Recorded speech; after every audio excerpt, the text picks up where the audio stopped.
Dito po sa News to Go, hangad din naming makapaghatid ng serbisyo on the go. Mga simpleng solusyon sa mga simpleng problema o mga problemang mabigat man ay kaya kung sama-sama. Tampok po namin ngayon ang isang komunidad na tila nasanay ng mabuhay sa dilim. Pero muling lumiwanag ang kanilang mga tahanan salamat sa isang kahanga-hangang paraan.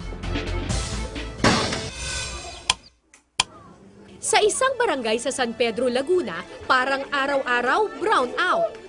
Andito ako sa sitio Maligaya sa San Pedro, Laguna kung saan kahit umagang-umaga, eto nga mataas ang araw, pero pag pumasok ka sa kanilang mga bahay, akala mo gabi sa sobrang dilim.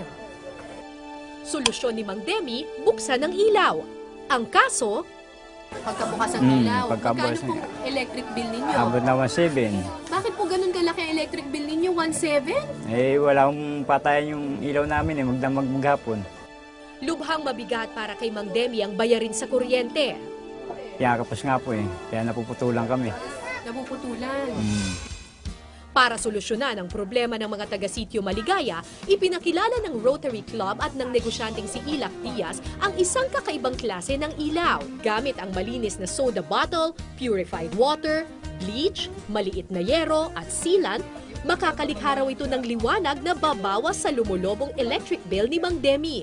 Yung may science of refraction, pumapasok, dumadaan sa bote kasi clear siya dahil pinabayaan mong dumaan ng ilaw sa tubig at kumalat siya. Parang bumbilya, halos half a sphere, dito yung ilaw lumalabas, plus ito, mga lente na to, umiilaw rin pababa. Sa bansang Mexico at Brazil, ginagamit na ang teknolohiyang ito para ilawan ang mga tahanan at bodega. Teknolohiyang papatok sa lugar kung saan nakatira si Mang Demi. Limitan, kita-kitang bahay, walang bintana. Yung mga CR nila, walang bintana. So talaga madilim sa umaga. Yung mga dapat na itatapon ng mga basura ay mapapakinabangan pa. At the same time, makakatipid yung mga taong makikinabang dito. Hindi na kami nag-atubili, agad naming sinubukan ang liwanag ng solar bulb sa bahay ni Mang Demi.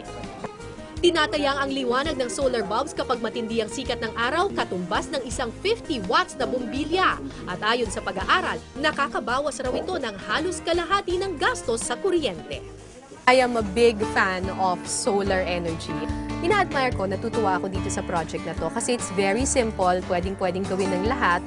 And it just goes to show na ang daling-daling tumulong at lahat tayo pwedeng tumulong.